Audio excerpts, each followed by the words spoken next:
And we're back with the European Challenger Series semi-finals. Gamers2 and mousesports are just about to head into Game 2 of the day. Are they? They are. Pulse. I don't know If what's they're going gonna on. do that. Anyway, how about that dear. Game 1, huh? It was an I hope your lag incredible- fixes itself. As we get into this cast, I hope my lag does fix itself. But that Game 1 was impressive from mousesports, and they had no lag in their play. No, That no. was, I mean, they went to around, what, 39 minutes. We even had the discussion early game how Black Cleaver, is it gonna work as they get into the late game? Turned out it didn't really matter. He just went into the bot lane, split pushed, and it worked really well. So yeah, mousesports overall just had a solid game plan. They didn't do anything flashy. Right. But Gamers2 didn't do anything either. Yeah, we were just talking during the break, actually, about, you know, it wasn't the highest level League of Legends game I've ever seen when it comes to, you know, Sure. overall strategy, but it was solid. Very similar, actually, to how Denial took Game 1 in yesterday's semi-final, where it wasn't particularly flashy, it was nothing particularly amazing, but it was solid. Everything about that series, about that first game and this first game was just the basics done well. Yeah. And so many teams try and run before they can walk and go, yeah, we're going to do this kind of composition and it's going to work great with like Renekton jungle or something crazy like that. And it's like, no, just pick this standard setup and you'll be fine. And it certainly did that. Mouse won by virtue of just making less mistakes. Yes. And making very few mistakes in that game. I don't think I really had any major ones for me, at least in that game. So Evelyn will be the first ban coming out from Gamers2. We saw that last game from them. No change there. Shen will be the next ban from Mouse. I want to see a change up for Kikis. I don't want to see the Elise here. I'm going to be honest. I feel like the impact he had with the playstyle he was going for, if he'd have had like a Lee Sin or a Rengar, which those are the two champions we've seen him play in Challenger, I feel like he would have had more presence in the game. Elise is still very strong, but he couldn't get into mid lane and he couldn't get into anywhere else. Yeah.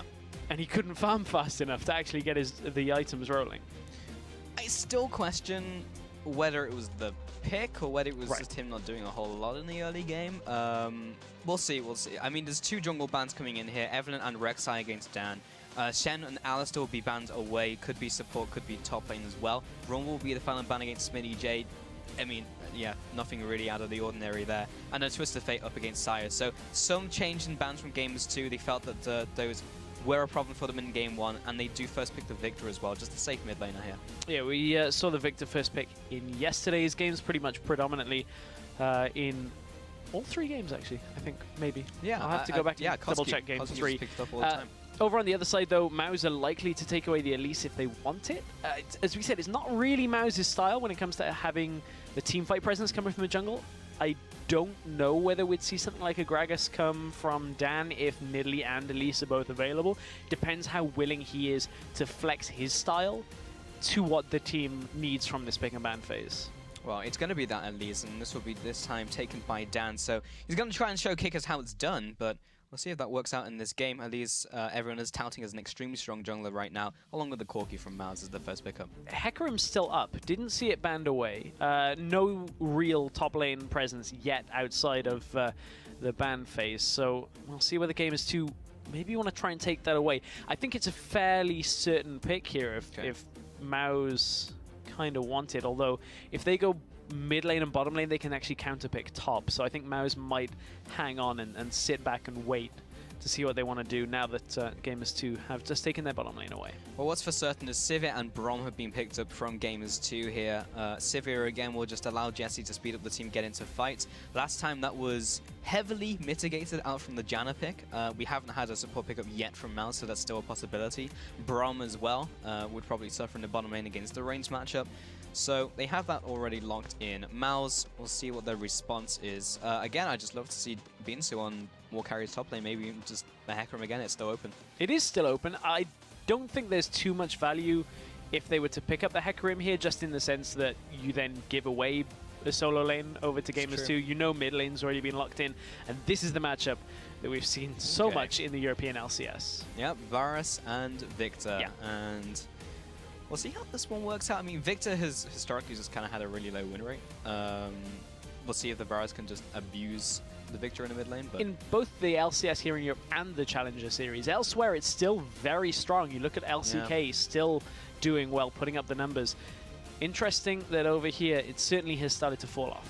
Yeah, just not a European thing apparently, I guess. But there's the Janna, actually, in response to the Braum and the Sivir, so have fun with that disengage. Gamers2 of the last 2 picks, what are they going to bring out? It's the same bottom lane setup for MOUZ as last game, and they got ahead. So keep that in mind. Yeah.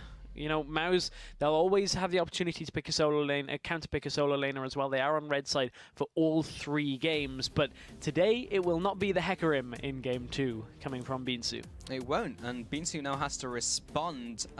He could go with a Gnar, that would be like the obvious lane pick, but he might just go something else that just is in Gamers2's arsenal. So far we've seen, well, of course, the Galio, the Maokai, a tank here.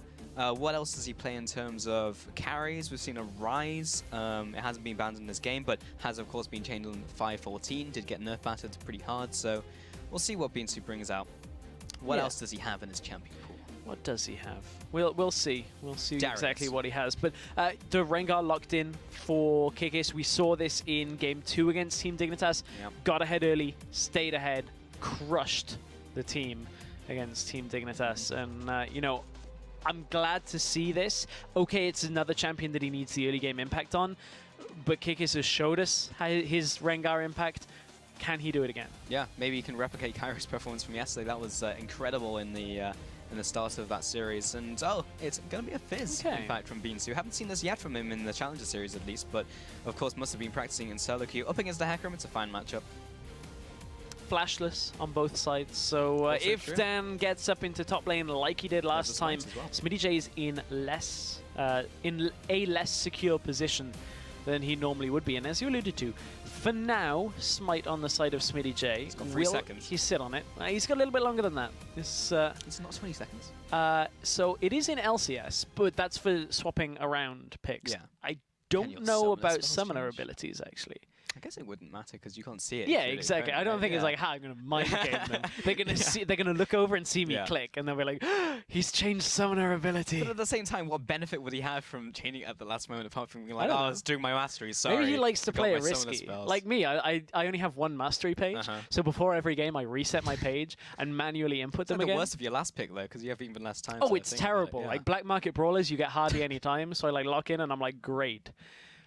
AP Graves. Yes. Nice. But this good is by the way, but, yeah, this is a different story because we have got our team compositions locked in on this. So we can take a look exactly at what the game plan is going to be compared to last game. As we said, Gamers2 not on the Hecarim this time. So is going to have to find a different setup because they won't have that engage tool coming into team fights here. Now they've got a Fizz who's going to look to split push. And is going to try and get towers down, similarly to what we saw out of MOUZ last time, but now they're relying on the Varus and the Elise for predominantly single-target engage. Varus's Chain of Corruption does spread, but that is a delayed spread. So now MOUZ have kind of swapped to playing this hybrid between pick and split push setup. Yeah, and they have a fair amount of disengage as well. We've got the Janna and also with the exhaust, so Rengar's going to find it pretty hard to do too much against that one. I guess the biggest thing is kind of what we saw yesterday and how is mid lane going to fare. Varus running Cleanse, of course, up against a Rengar. If he's fast on the draw, great, but Victor has a lot of burst, Rengar has a lot of burst. You put 1 foot wrong, you're pretty dead. Yeah, pretty dead. Over on the side of Gamers2, a lot of wave clear. Disengage also kind of coming from Braum, can use it to engage. In general, I expect Gamers2 to play a similar style to what we just saw from MOUZ in the last game. Look for the flanks, look for the setups on team fights, and just try and blow somebody up and get the advantageous team fight. Well, as we get into this one, remember to use those hashtags G2win and MOUwin. Tweet at LOLesports and we'll be checking in on your vote. See if it's changed from game 1, 91% over to Gamers2 the first time around. Feel like that may have changed after the first performance out from MOUZ in this game. But we're into the second game of this best of 3 between mousesports and Gamers2. MOUZ currently 1 win up against Gamers2, 1 win away from getting into the finals of the Challenger Series Summer Split. And that will be the first time for MOUZ, really. Keep in mind, MOUZ with a team in spring that went 0-8 and then won 2 games with Teemo against Gamers2. Yep. So if the revenge, or the continued revenge from MOUZ, would be to put Gamers2 in the third place game. That would be some really sour desserts for Gamers2 to they should have hovered the take. picks. They should have. Just to In tilt fact, do you them. know what? They did hover Teemo. They did. I They didn't hover clock it at the Zyra time. and the gangplank and That's the other just, things that went in that's that too far. That's too much BM.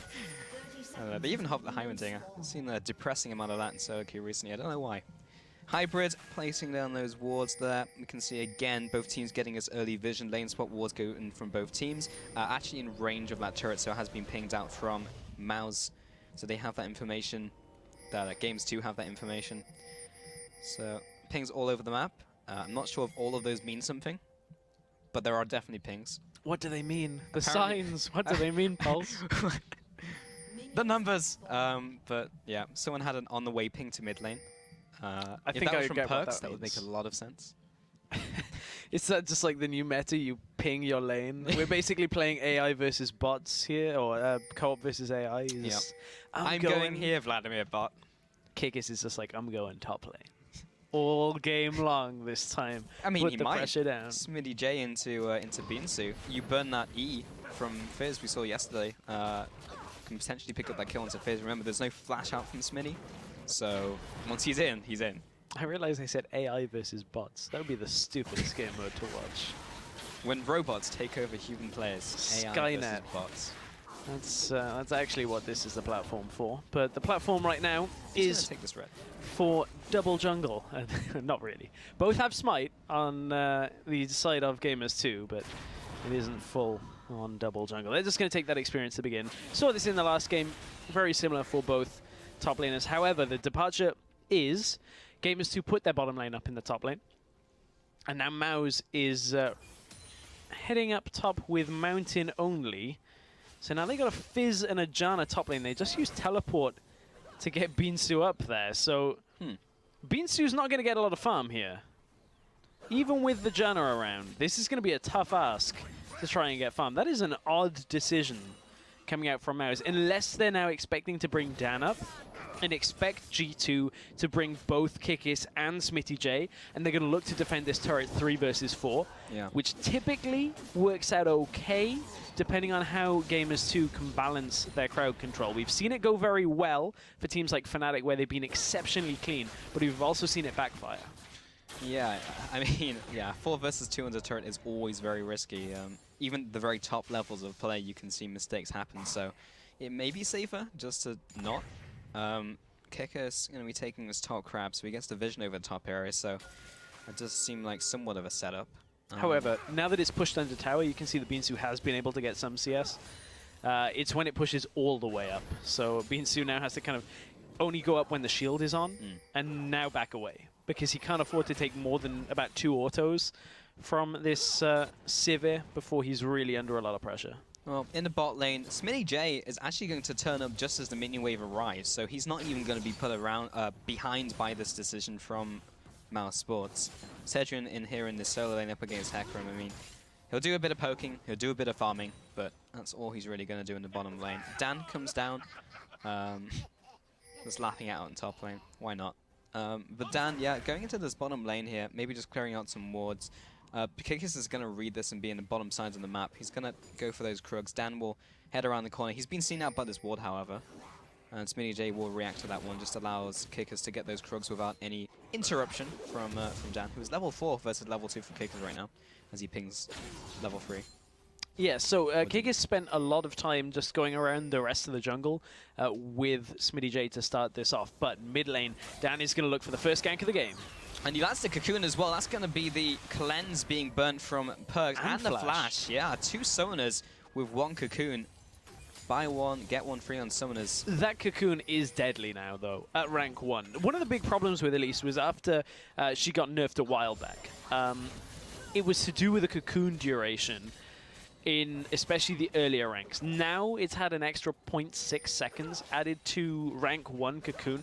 The old problem was you'd never wanted to put points in Cocoon early, so you could never get the duration long enough to make it an effective crowd control tool early, because it was only the 1 second snare. So unless you could follow up, it wasn't amazing considering the rest of her kit. Now that it's 1.6 seconds this early in the game and you just leave it at 1 rank, for quite a while. It's kind of crazy. It's fine. This is basically like, I think it took until like rank 3 or rank 4 of the previous Elise to get to what rank 1 Elise Cocoon is right now. And that's how strong it is. Yeah, it's pretty strong. Yeah. I mean, 0.6 seconds may not seem a lot, but when you actually get hit by it, it seems like a CC for eternity. Binsu is still taking a lot of damage in the top lane. He's actually falling behind a little bit by CS up there as he's laning with Mountain. Partly because SmittyJ managed to arrive to that mini-wave just as it hit from Zedrian. I'm not sure if that was just a bad setup from Zedrian or it was just a decision making this move of the Fizz up to the top lane. But so far, Mouse aren't necessarily getting ahead in this. And it was actually pretty smart for Gamers2 to go for this swap. But I don't think they could have predicted that they were going to teleport Binsu up to the top lane. At least not with Mountain there either. Right. It looks like they're going to swap things around now. Now they feel like SmittyJ is through the treacherous early game. Put him back up into the top lane. Try and force Mouse to expend some time with Mountain, not beside Zedrian. You can actually see the pings going down as soon as they saw Janna reappear back in lane. They know they can exploit this now in the bottom lane by sending Kikis into the enemy jungle because the numbers advantage has to be on the favor of Gamers2. Kikis does get spotted. Nothing really that Mouse can do about this. So deep wards go down. Zedrian has to be careful here because Gamers2 could be looking to set up a dive behind the turret within the next minute and a half. Well, Kikis is there on the bottom side of the map. Hybrid will use Stand Behind Me into the Winter's Bite. Tries to connect that onto Zedrian. Doesn't quite land it. Again, we're seeing a fairly slow start in terms of action from these two teams. Now that Mouths are getting this 2v2 lane, they're now just evening up the CS in the bottom lane. The only major difference is in the top lane so far. And actually the mid lane as well. Sayo has actually got a hefty CS advantage over Perks. The other thing that deep ward now does is they're spotting out to see whether Dan's Grump is going to respawn soon, see if he heads down there. If he shows bottom side, it makes it easier for Kikis to get himself mid lane or top lane. They know that they have the extra person out on the map. So watch for that if Dan does indeed go over to the Grump, although I think that ward may expire before that is even a factor here. Yeah, it has just died, so doesn't get that information. Nice attempt by Gamers2. Couldn't utilize it, but certainly even just the absence of Grump and the absence of Elise is information in its own right. Yeah, for sure. Dan heading into the bottom side of the map. There's the Grump, there's the blue. Just a couple of seconds out there would have been perfect. But yeah, Zedrian and Mountain is very interesting because they've very much reflected how the team have done over the split. They've been great against the weaker bottom lanes, not so hot against the better laners, but just in hybrids you would expect to be in the upper echelons of the bottom lane duo lanes, and they lost the last lane in terms of CS. This time they're going even, but that's mainly because of the lane swap. So Zedrian and Mountain, this is just a departure from how they've generally done throughout the split, and indeed the team has just been playing better. Yeah, I concur, and you can see over on the other side of the rift, Gamers2 giving over that blue buff early on to Perks. Probably going to see the same thing out of Mouse as well for Varus. Got to try and get him stacking that tier up until he's got that Muramana. Won't be able to stack it off his auto attack, so could use that cooldown reduction. Or is Dan going to just be greedy and take this? Interesting. I don't know, he's slowing down. No, okay, he slowed down. Okay. There was a lot of damage coming out pretty quickly, but Kikis is going on Binsu. Does not land the Chum the Waters, and that's going to be the tower under pressure. SmittyJ still wants to fight. Binsu jukes back into SmittyJ, which means he lands the Onslaught of Shadows as he retreats. The Ignite comes down in response, so SmittyJ can't go for the tower dive. Binsu will now back off underneath his turret, so he's good to go. Top tower falls, and yet again, that's first dragon going over to Mouse. Yeah, this is exactly the same play as in game 1 from Mouse, so already highlighting this early game pressure on the dragon that we saw. Coming into game 1, 80% of first dragons were secured by Mouse in their games. So really interesting stats to keep a track of. And as we hit over the 10-minute mark, they are not ahead in this game in gold because of that tower falling. You know, it's funny because Gamers2 are actually pretty much ahead in every single lane in almost every single game in terms of CS. Maybe just about 5 to 10 in each lane. Right. But it was an advantage nonetheless. And in this one, it's only SmittyJ. So Mao's, just to kind of go back on our point from the first game, is they've just been playing better in their lanes, which is not something we've seen from Mao's before either. It's all been about their team play, which is where they've gotten their advantages previously. I mean, the bottom lane for Mao's were obviously, Cedrian was obviously just kind of up against just SmittyJ, so we haven't seen all that much of the 2 versus 2 bottom lane. It's tough to tell if this had have gone standard, how it would have played out, but this is the same setup for 3 of the champions as our last game. Only the Nautilus has changed, so perhaps you can extrapolate from that what you will. But, you know, SmittyJ has gotten himself through the early game, is now up against this Fizz, and with the tower down, I don't really think SmittyJ is going to push up all that much. Dan is here just in case he does. But there are too many wards out already from Gamers2. You can see ping onto the Tribush in the top side from Dan, and I think he actually has got rid of it. Yeah, he dropped a pink on top of that ward. They know he was spotted. Now, Kikis, again, it's really good at just spotting out where the wards are going to be. He probably also saw that one being placed down by the ward that was there previously, but still, again, takes out another ward, denies some more vision. The vision game has actually been pretty on point by Gamers2. So far, you can just see the wards up and down the river, mainly controlled by Gamers2. You can just see that one lone pink ward in the top. Tribush in the bottom lane, no Kickers, tries to get in with the leap, but it is actually countered out by Mountain's Monsoon. He'll be going down though. Sejin uses the Valk to get away, actually jukes out of the way of Kickers of SmittyJ's Onslaught of Shadows, so he jukes that one away. Mountain is left to die, but doesn't burn any summoners. So all in all, they only get 1 kill plus the tower in the bottom lane. And in the top lane, Maus are responding. They have a minion wave coming in and they're pushing in the middle lane. Yeah, but I don't think Maus are going to get either of these right now because the minion wave did die. Okay, if the teleport was already used by SmittyJ, they will get top lane from this and not the mid lane turret. So first blood goes over to Gamers2 with a well-orchestrated gank down into the bottom lane. And SmittyJ coming in as well, utilizing that first real teleport of the game from Gamers2. But again, Maus actually... now we're just trading it fairly evenly. Only the first blood gold and that first tower is going to separate the two. So it is a lead for Gamers2 right now.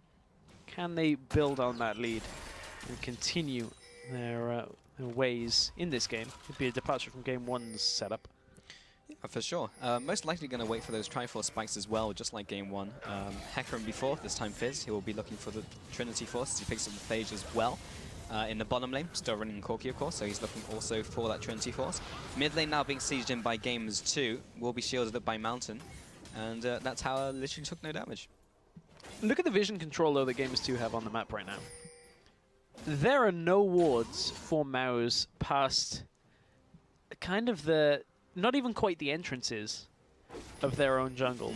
They're in kind of the first bushes inside their jungle. And Gamers2 are starting to push up past them. SmittyJ is on that pink ward, is probably going to take that out now. So there is not a lot of the map that Maus has any kind of eyesight on. And if Gamers2 can maintain this kind of vision control, the Maus team are going to find it very difficult to actually create picks because they're going to rely heavily on vision to combo this Elise and use the Varus as well to poke and, you know, grant themselves the opportunity for those skirmish and pick setups. Gamers2 still have to play this smart, though. SmittyJ just can't run all the way into this jungle. Remember, it takes less time for the defending team to rotate than it does for the aggressor team. That is only if you can maintain vision control through your own jungle. And have their own paths to get to those places, yeah. I mean, if you have to walk all the way around, then yes, it's not going to be advanced. Yeah, as soon as you've got to go through your own base, it's like, yeah, okay. This is taking a little. This is the scenic route. But yes, yeah, for sure. Sejin heading out of base with his support of Mountain. It's going to be a 3-man stack in the bottom lane. This game is really stalled out quite significantly. Dragon's on the horizon, though. 1 minute to go on that one. The blue buff has been taken away from Gamers2. So, despite their 1 kill, and despite their small gold lead, they're actually acting like a team who are further ahead. They're taking away a lot of resources away from Maus. Yeah. So we'll see what Maus do about that. If they'll actually try and contest the Dragon, or they'll just let it be. This is a much better opening for Gamers2 as well, though. When you look at how just the lanes have played out for themselves, how the setups in front of objectives has played out for themselves. Okay, Maus have the first dragon of the game, and now have pretty significant wave clear when it comes to holding on to this mid tower. You can see just the shield alone from Janna really denies Gamers2 from doing anything. However, this is awkward back timing for Gamers2. 25 seconds until the dragon. They do have the timer on this. A reminder that 5:14. Both teams will have the timer at all times when Dragon goes down. No longer is it reliant on vision. So it's not like they don't know this is coming, and you can see Hybrid actually stopped his recall. So has got to stick around. I wonder exactly, does he actually have any wards? I think he may be out. Yeah, he is out of wards. He's run dry. So he's not going to be able to secure any further vision if his wards get cleared away. Mouse, they know the Dragon's up. So do Gamers2, but they both back off. Gamers2 are thinking of just quickly rotating to mid lane, take that one, get one as a freebie, but Mouse with a good reaction, good chains onto Hybrid. He'll be forced to flash away. Jesse was actually caught up in that CC as well. Big crit in from Sedrian, completed his Triforce now, showing how much damage that does when he hits that spike. And now Mouse, that might be enough of an advantage to go for this Dragon pretty much uncontested. Kickus is hanging around the area, but I think this is... yeah, this is the Dragon over to Mouse. Yeah, it is. Unless Kikis can try and do something. No, doesn't even want to opt to jump in. Knows it's a one-way trip at that point. You know, Gamers2, the decision looked like, okay, we don't have to push for Dragon right now. So let's just look for mid lane, patiently play this out. Mouse can't get this Dragon as long as we don't get caught. And then they get caught. Yeah. Is the problem. I mean, Hybrid got just bound under the turret with the chains of corruption, and then it spreads to Jesse, and at that point, that's pretty much game over for that minute. The setup. Gamers2 have to back away. Really weird decision-making from Gamers2, just in general, over these two games. The early game decision-making was better from Gamers2 this game. That, however, puts a bit of a crease in the well-ironed beginning of the game here for Gamers2. That's a curious one. And that was probably one of the better times as well to go for a play like that, where the mid lane from Sayo hasn't hit a giant spike. He's just got Brutalizer and hasn't even got the Mirror Mana just yet. Hasn't got a whole lot of damage and spell penetration. There was only one Trinity Force at the time completed in from Mouse being on the Corki. Now Gamers2 has a Triforce. Now Sedrian has a Triforce. Mid lane's going to start hitting power spikes. It's only going to get harder for Gamers2 from here on out. So the decision making needs to be both flawless and well executed. And that's not been demonstrated so far from Gamers2. This is such a change from what we saw in Week 5, where they really hit the ground running against the team that we thought was the strongest in the league at the time. It's a lot of patient play going out. Kikis is waiting for somebody to cross through the jungle topside. Corki is crossing. Kikis has just seen him recall on a ward, so the call has been made to look for the turret. However, Kikis could have doubled back to look for a pick. Doesn't opt to do so, because Corki finished his recall. The other patient play on that was Gamers2 was sat down in bottom brush for about 20 seconds, waiting to see how many members of Gamers2 showed, looked for Smitty on the map, couldn't see him, he appears in the lane and clears it out, because this game is going to be dictated, or at least the pace of the game, is going to be dictated by Gamers2. Gamers2, as soon as he can deal with everybody on Gamers2, is not going to leave a side lane until a team fight absolutely has started, and then he can teleport in. So, honestly, if Gamers2's patiently waiting out in these side lanes, looking for the key members of Gamers2 to not be present in the lane, towers are going to start falling. And then Dan will say, don't worry, buddy, I know you can split push, but I'm going to do that. So now. can I, on Elise. No, please, Dan, not split push Elise. Just build that Black Cleaver here and...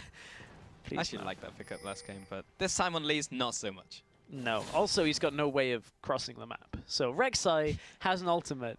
Elise, she can't repel and appear in another lane. Movement speed faster in Spider form. Oh, great. There you go, shaved off 0.1 of a second. If you were speedrunning League of Legends, that would be fantastic. Save those frames, but yeah, not. So far, you can see not a whole lot of gold on both teams. Edging 1,000 maybe with some Smitty J, but it's not really enough to complete any of the items for either team right here, so money in the bank, they have it. Yeah, at this point, 2,000 gold lead for Gamers2. It's a little bit offset by the 2 Dragon lead for Mouse. However, Victor's just shown in the top lane. He's got no way of crossing down to the rest of the map. Hecarim's about to show on a pink ward. And there's only 2 people sat in mid lane here. Mouse with the next minion wave. If Victor doesn't get there in time, he's actually on his way already. I don't think Mouse can do too much from this now. Now that that minion wave was not available, there was maybe a small window had Gamers2 made a mistake there, but they actually played that one pretty well. And welcome to Mouse's poke, where Varus has a Q on a couple seconds cooldown, and Cedrian, and Cedrian has a lot of poke himself. 88%. 3%. I am the 3%. 3% have changed their That's mind. surprising, considering how hard that first game went over to Mouse. 3% of swing voters at this point. The change from yesterday were completely... Yeah, everyone was like, no, I'm off this hype train. Abandoned ship. Sticking with the guns. Gamers2, yeah, they are ahead in gold, as you mentioned, offset by those two dragons. And speaking of dragon, up and around 1 minute 30 here, so that will be a contention point. We've spoken about the item spikes from Mouse and those very annoying piercing arrows from Sayo, but Perks as well has finished his death cap. He's leveled up his Hex Core. Got those Skirmisher Sabers as well completed by Gamers2, so they are building themselves up on their side as well. Jesse, of course, has his Infinity Edge. Has already taken a lot of poking from Sayo's piercing arrows. And that's the problem. If Gamers2... I was going to say, if Gamers2 start off the dragon, they're going to get poked down. If they don't start off the dragon, then Mouse are going to take it, so... Yeah. The other problem here is that, again, Beansu drags Victor down to the bottom lane. Beansu, as soon as people dropped off the map, sat back in lane, went almost all the way to his inner turret, and then goes, oh, it's Victor. I can sit here. It's not a problem. I can just avoid most of his damage for the most part, and then look to push into the turret. So he shoves the wave in. Again, nobody from Gamers2 is accepting these waves all the time, because Smitty J at this point is looking to push top lane. Mouse aren't reacting to this in time. That's probably the first time. Beansu's going to get there. And the minion wave is going to die, so it's close. Next time Smitty J does that, that is going to fall. It's actually the first time we've seen Mouse not be there to respond to a tower push, or at least be able to exchange something on the opposite side of the map, which is what they've been doing constantly through this series, this game and the last, which has both allowed them to equal up any advantage that Gamers2 get and get ahead of them. Hybrid puts up the Unbreakable, just gets stunned up, but it's now the Vision game as the dragon is live. And Mouse are unfortunately on the opposite side of the wall, so a little harder for them to secure that vision. Smear J is sat in base with the Home Guard teleport ready to go. Beansu will be a little slower to the punch as he's sat in top lane. There is a ward right in the middle of this fight, though. There comes the teleport. This is the time that Mouse want to try and go aggressive, but look at the re-engage coming from Gamers2. Oh, Smitty J doesn't get anything onto anyone, but the kill from the dragon goes over to Jesse, so over to Gamers2, but there's now damage control. Get out from this place as fast as possible. Kickus is being run down. Jesse and Perks are being put out of the fight. He's been exhausted, he's been ignited, and he also is going to get taken down by Cedrian here. A 1-4-0. I'm sad, I wanted him to be smited as well, so that would rhyme, but he didn't. No, So, he didn't pulse. come on, But Dan. bottom tower is going to go down in favor of Mouse. They're going to look to push through in some of the other lanes as well. Big wave stacked up to the top lane. So somebody from Gamers2 is going to have to go and deal with that, which opens Mouse's potential to look to continue to push, or at least clear out the jungle on the bottom side. But Smitty J is already there. Victor's heading to the top lane. I don't think Mouse can get all that much more from this, unless Gamers2 show elsewhere on the map. However, they are going to look to just back away. So good setup for the fight from Mouse when it came to actually looking to contest, but the re-engage from Gamers2 made them back away just a little too much. We'll take another look at it as Gamers2 kiting down and back. Kickus actually gets all the way out of the fight, forced to flash early, which is why he didn't have it available for later, so didn't commit to the dragon. Once again, this kind of inconsistent back and forth objective shot calling from Gamers2 is costing them. I mean, it only cost them a kill in this situation, but in the first game, a very similar decision at the Baron ended up in Gamers2 getting annihilated. And it could have also been more there as well with that Q landing from Sayo, the ults in from Sergio onto two targets, both Perks and Jesse. Had they been a couple more centimeters further towards Mouse, they would have been taken out as well. So Mouse just show how strong they are currently in this game. As you mentioned, that time it did work out for Gamers2. They did manage to get their first dragon on the board for their side. But Mouse, while it's even in terms of gold, and there's only one dragon going over to Mouse, Mouse definitely seems stronger. Well, that's the thing, was even though the dragon went over to Gamers2 and it was a kill and a tower to Mouse, it brought this game back to an even footing on gold. and Mouse were down about 2,000 gold before that fight. So at this point, it's key for Mouse that they've evened it up. They are ahead on the Dragons still. They're ahead by 1 tower. We'll see how they can put their impact back on the game. But Gamers2 have not had the same vision control that we highlighted earlier. Mouse now have wards out on the map, mostly around Beansu split pushing this bottom lane. You can see there's a curve of wards down under the Dragon Pit. There was one in the river as well, but that has just died. So Beansu is hell-bent on sitting in this bottom lane for as long as possible. But look at Smitty J in the top lane, looking for that top tower. It's already on low health. Beansu having to recall preemptively to deal with it. He doesn't have home guards, so it's going to take him a while to get there. Kicker's coming in from the sidelines. Will be flashing after Mountain. The flash into the ult from Hybrid as well. Gets the CC down to Sao. He'll have to flash away.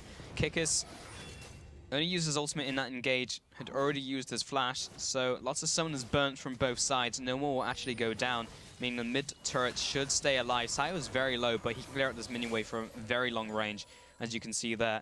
Smitty J, he's the only danger of really picking up a turret in the top lane, but Beansu will find him and clear out this wave before he gets to do so. Very slow-paced games here in this best of 3. Real low kill score. 1-1. 26 minutes into the game between these two teams. Lots of objectives, though. A lot of objectives, not a lot of team fights. No. Considering this is a Mouse game. It's a dance. Where we've seen Mouse kind of go great Flash Galliol all the time. This game, they've not been running a team fight style composition. Beansu can't take on Smitty J yet. Is a bit of a problem. Needs a little bit more time. Nearly at that Blade of the Ruined King, but Frozen Heart already completed onto Smitty J makes it that much more difficult for Beansu actually to get his damage output when it comes to the just auto attacks in general. Gonna get slowed down. Beansu's gonna have a tough time going through that. Yes, he will. It's going to take him a little while longer. He's going to go for the Blade of the Ruined King next, which is the core item build. And then, yeah, from there he'll probably just build tank up against Smitty J. Smitty J is a little ahead of the curve in terms of just the sheer amount of armor he has, plus the challenging smite, so he pretty much wins all the time as soon as Beansu wants to trade. But that will change as this game goes on. Time will tell when it changes. Yeah, could be a while. 1 minute 40, that's for certain on the next dragon, however. And Mouse are pushing up. In terms of the vision, there is none at the dragon currently.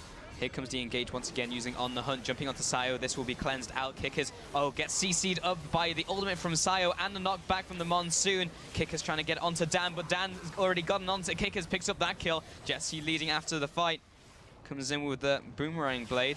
Smitty J being caught out by Beansu, turns around with the rampage damage. Cedron and Mountain and Dan are closing in from the sidelines. He'll have to onslaught the shadows over the wall to escape. It's a big ultimate down used defensively. And that ended up in a 1-for-0 over to Mouse. The 3rd kill of this game in 28 minutes. And now Mouse will push down the middle lane. The damage from downtown in from Mouse, pick up the kill onto Perks.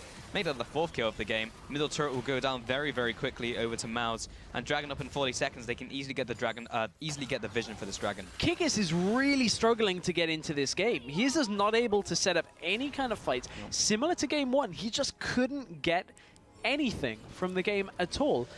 I mean, okay, he gets the bowler to begin that fight off, but then the cleanse, the chain of corruption comes out almost instantly from Sayo. So Sayo gets caught here. The rest of the team not quite in position to follow up. Cleanse has already come through. And now just Kikis has nothing to do in this fight.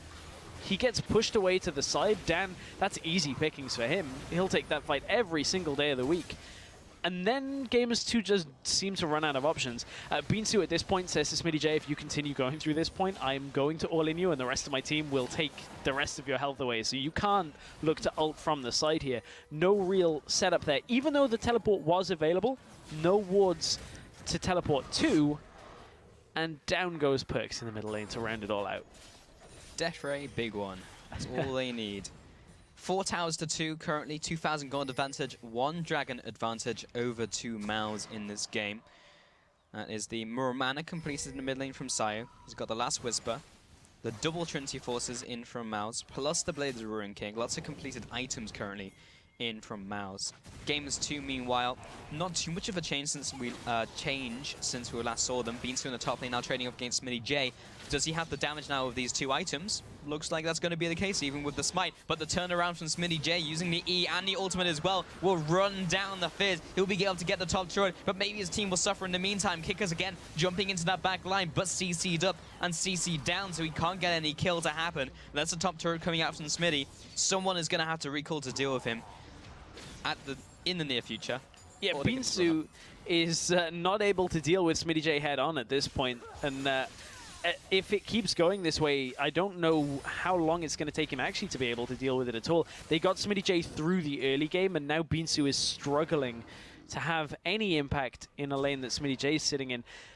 How do you then utilize this Fizz if every time Smitty J just sits opposite you? I don't know.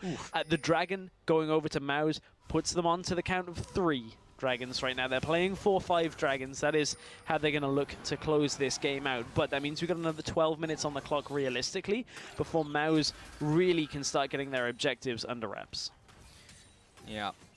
And from a team that was very much a team fight team, has now moved to a team with a team fight and Gamers2 in the top lane with the 1v1. But if he can't 1v1, it's very much a problem going up against the Hecarim. Yes, he's got those 2 items, but now he needs to start getting defensive items against Smitty, who will be armor. But he's still itemizing pretty much just for this 1v1. So yeah, I guess, yeah. The question is, how long is it going to take him to itemize to get to a point where he can 1v1 consistently Smitty J? I mean, Smitty J in that trade did juke out the vision and then get the turnaround with his E, but the end result of that trade was going to be pretty similar, no matter how that really turned out. Yeah. Very true. I mean, there's 2-level advantage on Smitty J right now as well. That is something you have to keep in mind, 17 to 15 in favor of Gamers2's top lane. However, jungle 2-level advantage in favor of Dan. So it's kind of swings and roundabouts all around. Victor has just got his level 3 ult at level 16 as well. So Gamers2 do have a few things still going their way. The thing they have to avoid now is that Gamers2 doesn't teleport into the back of the fight and just catch Jess's or Perks out. Just get onto them and blow up a carry, because even though this is the Bruiser setup of Fizz, which tends to build a little bit more tanky than you know we've seen Fizz build in the past, it's not the Cinderhulk Fizz. He will absolutely chunk through a carry if he gets there. Yeah, Gamers2 has definitely gone for a more assassin build here with that Blazer Rune King. Kickers, though, trying to assassinate Dan in this mid lane. He'll be repelling up, and now the teleports are coming in from the top lane as Smitty J gets a big ultimate onto the back line. They're only CC'd up temporarily, though, before they take him out. Kickers now backing off. Perks places down the gravity field. The chair comes out from Hybrid. Sejin looking to chase them down, gets the Unbreakable up. Blocks out some of this CC, some of this damage, but the 1 kill going over to Mouse maybe is enough leverage for them to push down the middle lane. Well, with this poke setup that they've got, it's going to be real tough for Gamers2 to sit opposite the Mouse lineup, as Braum isn't going to be enough against Varus. Braum works pretty well against Jace, because Jace is limited on his poke by the Shock Blast through the acceleration gate duration. Problem with Varus is Varus only has about a 2.5 to 3 second wind-up and cooldown between his Qs, so it's not like you can block out all that many of them when they're sat in front of you. That is going to be another turret going down in favor of Mouse. And honestly, if this keeps going this way, if Gamers2 aren't able to deal with the poke coming from Mouse, this could be a fairly swift end to the game. Jesse is... oh, name changes. Name changes. He's caught, but he's flashed. So he's less caught, but now Smitty J is more caught as Mouse are catching up to him. Gets the Chains of Corruption as well as he's retreating. Venomous Bite will be enough to finish him off. And Smitty J just exchanges places with Jesse for no real reason. Yeah, no real reason. Take me instead. Ah, dear. Dear, dear, dear. This is quickly falling away from Gamers2 at this point. And remember, Gamers2 are a #1 seeded team. Mouse are a #4 seeded team. This would be a big upset with regards to the seeds coming into it. Looking at how both teams have played, I don't think you'd say it was an upset at all in this series. But certainly at the end of week 5, if you'd have told people Mouse would be this convincing, I don't think they'd have believed you. Would have told you were crazy. Kickers jumps into Dan, and they do get the Spider Queen down. Sedgen and the rest of his team are lagging behind there. This might be enough to make some sort of play happen. smittyj does not have his teleport, and he's going bot lane to clear out the farm, which means his team really can't go for Baron. Beansu's trying to chase after Jesse. Should be able to pick up this kill. Sedgen walks straight past the bush where there is a stray Rengar sitting in there, but Sayo's there to back up Sedgen, and they take out the cat before he can get anything done. Beansu now chasing after Hybrid. A poor defenseless Braum, but now there is a smittyj behind him, which is far from defenseless. Sayo will be able to poke him as he aggresses towards them. 2-for-1 trade over to Mouse, just purely from chasing them down with the recalls. Cedrian's heading bot lane right now to push through that tower and make sure that they get something from this. Dragon coming up in 35 seconds as well means that Mouse can secure the vision and look to set up for a pick onto Gamers2 to take the 4th Dragon for themselves. I mean, Gamers2 play that really greedy recalling around the Baron because the Rift Scuttler vision was already on the side of Mouse. So you can assume that there is some essence of vision control around the Baron as it is. So if you haven't swept out all the bushes for all the wards, you're being greedy recalling. Just sat in that the pixel bush in front of Baron. I gotta say, some pretty good clarity out from Mouse, and specifically Cedrian there. Just after all the dust had settled, they picked up some kills. It was like, well, I'm the AD carry, I'm on the opposite side of the map, but I know the team, or the enemy team is way far away. I can just take bottom turret. But on we rarely see that. The other side of that is Gamers2 have had really cloudy decision-making. Right. They've not been clear on any of their decisions in both of these games. Very rarely have we seen Gamers2 make a play that is really worked out effectively. Oh, great Monsoon in from Mountain has basically stopped all of the engage from Gamers2. Dan is not even going to die from this, or maybe he will. The ultimate coming in from the mid lane and from Perks, but now smittyj is getting chased down with the rest of his team. The Cocoon lands onto Kickers, and so does the Piercing Arrow. Cedric now chasing after smittyj. He's stutter-stepping perfectly in with the ultimate as well. Gets him finally with another kill, a 3-for-0, plus the Dragon going over to Mouse, a 4-for-1 in total in terms of those Dragons. Now Baron is up for the taking. Jesse is trying to run through that path. Perks as well is just coming out from base. This game is Mouse's to lose. It absolutely is. Jesse's going to try and pick somebody off. If he can get Dan, it stalls out the smite, but this is a one-way trip, Jesse.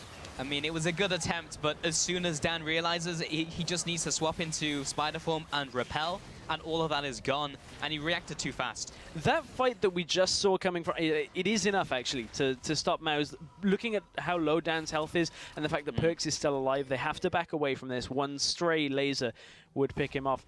Going back to that fight that we just saw around the Dragon area, this is the problem that we were talking about in Game 1, when you don't set up a hacker in flank. Into a Janna that you know has ultimate, and obviously in these tight enclosed spaces will land a Howling Gale on you. If you don't have a flank, the front door is not going to be the option for you. It will not work out in this situation. And the shot calling to make that fight happen for Gamers2, this is night and day between what we saw against Team Dignitas for Gamers2, where we said their shot calling was very good. Kikis fixed their shot calling. This shot calling is not fixed by any sense of the imagination. I mean, in what reality does a Hecarim and a Rengar jumping onto a Janna not going go head badly? on? Head on, where you can only come in through one angle. Yeah. It just seems like a really desperate attempt. And it didn't have to be. It didn't have to be desperate. They didn't need to get to this point. But again, Kickers and smittyj are going to try and jump onto the squishy back line. Again, they're going to disengage using the Talisman. And again, Kickers' ultimate is down for a very long time, so is On the Hunt. And every single time they use this combination, it just doesn't work out. And the big problem is that Gamers2 are trying to somehow come back into this game. They know they have to try and make a play. And the opportunity is not presenting itself to them very often. If they can't make a play, Mouse are inevitably going to get to 5 Dragons. And we already can see how far ahead Mouse are. They've read where G2 are right now, and Sayu is managing to kite back. Well, there's Chains of Corruption onto 3 players. Repel comes up and down will retreat back to his team to take out smittyj. The Chaos Storm comes down on top of the Spider Queen, but she's away. Beansu is into the back lines. He's looking for someone to assassinate. It's going to be Kickers this time around. Gets him with a Blade of Ruin King, smites him as well. Mountain just needs to get in there for an auto attack. It's actually just the Mistral Barrage coming in from Cedrian. A 2-for-0 again in this trade from Mountain, from Mouse and Mountain. And we just haven't seen one single fight in this game go Gamers2's way. This game has slipped completely out of Gamers2's control right now. And, you know, these fights, Smitty J is going in, the rest of Gamers2 is going out all of the time. And it means Smitty J is just getting picked off time and time again.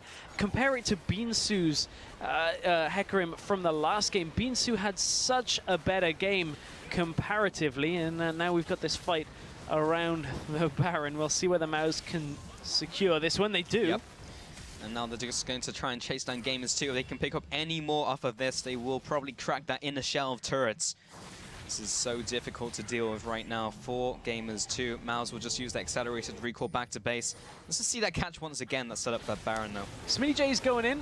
Kikis is already going out. He doesn't want this fight. Hybrid is kind of just preventing the damage from coming, and the rest of the Gamers2, they're umming and ahhing all the time around this fight. Nobody is committed, and Smitty J is gone, so everybody has to back away. Nothing can be done by Gamers2 in this situation here to turn this team fight around. It's good damage onto a support, but when your carries are just getting picked off, drop down in health this fast in the game, I don't know how you can actually turn this one around. The comparison now between Beansu's Hecarim 704 in the last game was up 5,000 gold. Smitty J is 1-4-1 and down 1,000 gold on Beansu. I mean, yes, it's a different matchup, but this taking the Hecarim away has not worked for Gamers2. And the problem is, it's only a best of 3, and this is game 2 when you're 0-1 down.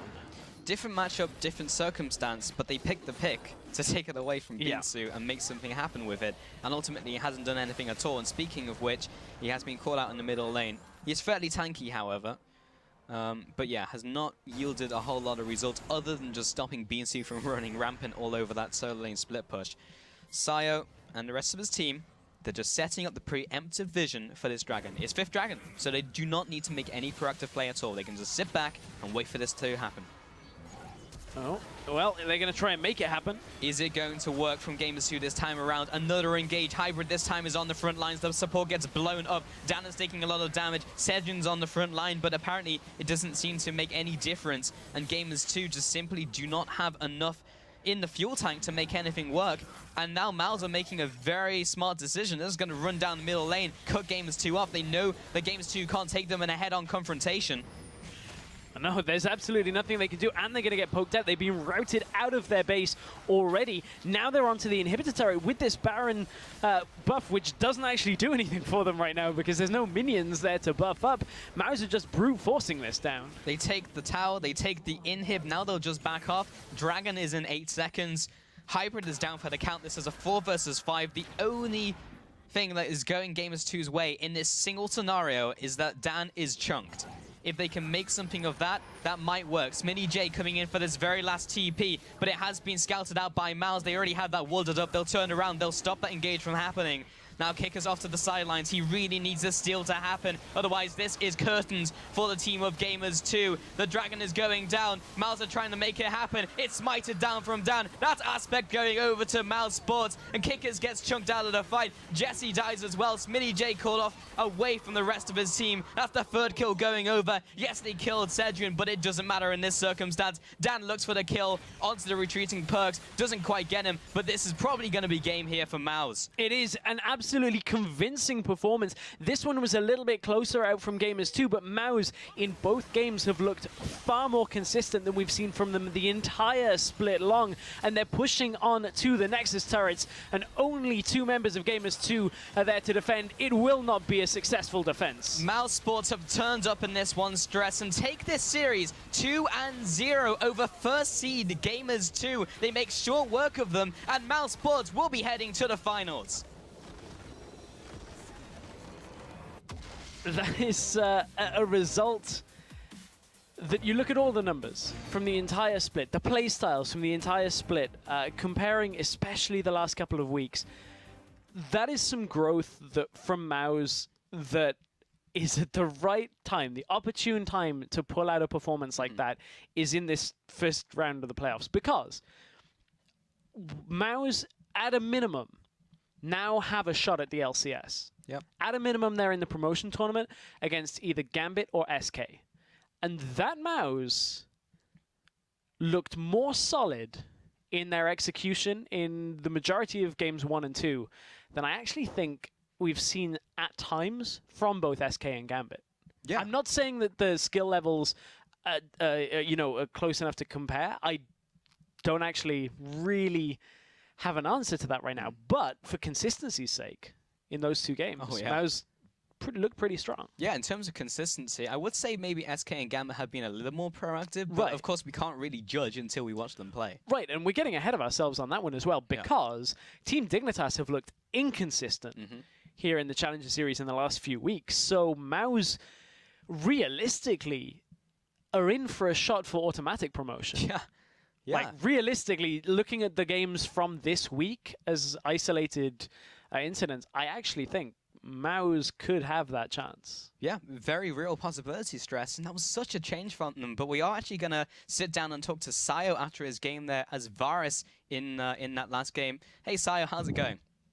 Hey, we're obviously super happy. We did it Reddit, and yeah, that's amazing. No doubt, and honestly, we've just seen so much growth from you, especially in this series. How did you train for this series heading into this one? Because we saw stronger lanes, we saw better shot calling, we saw better everything from you. So basically, we went to a boot camp 1 week before, and right now we're all sitting here in the boot camp. And yeah, we had our coach with us, and he gave us coaching, like super good coaching in game, helped us with everything, all of our issues. And in scrims, it actually didn't go as well, but I don't know. Today, everything just worked out, and yeah, we were all so focused, and it just feels great. It's amazing. So you guys had a lot of emphasis on dragon control and objective control. Is that your primary focus that's come from your bootcamp? Yeah, kind of. We were just trying to not go for unnecessary risks, not to go for the plays, but just play to our strengths and don't greed for anything, because that was our main issue, that we were greeding now and then. And we just want to tell ourselves to stop it and just go for the safe things, what we can get for sure, and set those objectives up with it. And yeah, that made us just win the games. Were you expecting Gamers2 to play like that? Because that was also a very different Gamers2 from what we've seen, especially with Kickers in Week 5. You guys must have been preparing for this game and thinking they must be very proactive in that early game. Were you expecting them to play like this? To be honest, I think Gamers2 is really, really good at abusing mistakes and at the early game. And we kind of managed to survive the early game in both games, get through it even, or just a little bit behind, while getting the dragons, and then just snowball off the game, because I feel like our late game shot calling is better than theirs. And once we get to that point, we could easily slowly draw them out of the game, and that helped us win the game. And we just had to survive the early game, and we did it. So it certainly was a successful early game for you guys. The big question here is, now you're in the final against Team Dignitas EU. Would you care to give us a prediction? What are your thoughts on that matchup? To be honest, it's pretty hard for me to think about that, because, I don't know, we just focused on this game first to win it. And for next week, we kind of have to do preparations first. But I think we have a good chance, and we'll try to make it into the LCS. Well, you definitely have a good chance. Well, congratulations on that incredible series, and best of luck when you reach the finals next week. Now, with the end of that game, the semi-final results are right here. Dignitas EU, they took that series yesterday. They'll be heading into the grand finals, and mousesports will claim their spot to the 2015 summer finals. Yeah, that is going to be an absolutely insane series. I can't wait. And as I said, they kind of weren't thinking about the finals yet, and honestly, neither were we looking at like kind of what final setup was. I actually am now super hyped for this final setup between these two teams. I think if any of the four I got through, I'd still be just as hyped. But there you can see it. mousesports locked in. Team Dignitas EU locked in as well. So keep in mind that these two teams have now secured at minimum a spot in the 2016 EU LCS Spring Promotion Tournament, while Gamers2 and Denial will fight for the last available promotion tournament slot in the 3rd place match. I don't think that's really how anyone expected this bracket to go so far, but remember to tune in again next week on Tuesday to catch this 3rd place match, and the winner will be earning that important spot in the LCS promotion tournament. Now, on Wednesday, don't miss Team Dignitas EU and mousesports, as they'll be duking it out on the Rift in a best of 5 in the Challenger Series finals for a chance at automatic promotion into the European League of Legends Championship Series. Oh man, I cannot wait for that final. It's going to be insane. Looking at the teams from this week, it's going to be so cool. But if you want a refresh of any of today's action or any of the actions throughout the entire summer split, then make sure to open a new browser tab, head over to lolesports.com, check out the VODs page, and you can catch all of the VODs from the games. Yes, you can, and that's all from the EUCS semis, but your league fix doesn't stop here. Tune in again at 1 AM CEST or 4 PM Pacific time for Prime Time League. Don't forget that after that freaking siren, they'll bring you their second semi-final of the 2015 North American Challenger Series as well. Well, that's it from us here today in Berlin. So from myself, Stress, and the Challenger broadcast team, thank you for tuning in, and remember, good luck, have fun. Gamers2 are going to have to look to find it. Okay, that is the 4th dragon of the game, but the hook onto Dan. Here comes the teleport in from the Hecarim as well. Hybrid's going to die before that even executes. He will be going down there. Perks as well gets called out. He's not going to land that perfect knock-up today. Fail flashes into the wall. Smitty J also cut off from the pack, and that's the last boomerang coming in from Jesse as he tries to get the hell out of dodge. As Smitty J comes in, but the teleport now coming out from Beansu. This is going to be a full-blown fight in from Mouse. Sayo just get called out. There is Perks turning up and picking up the kill, but it's only onto one target, and they have the return damage onto the bot lane from Jesse and Hybrid. Now Beansu's into the mix, but he just doesn't have enough tankiness to sit through all of the damage out from Mouse. Even without Sayo on the table, they are able to chew through Gamers2. Play that is really worked out effectively. Oh, great Monsoon in from Mountain has basically stopped all of the engage from Gamers2. Dan is not even going to die from this, or maybe he will. The ultimate coming in from the mid lane and from Perks, but now Smitty J is getting chased down with the rest of the team. The Cocoon lands onto Kickers, and so does the Piercing Arrow. Cedric now chasing after Smitty J. He's stutter stepping perfectly in with the ultimate as well, gets him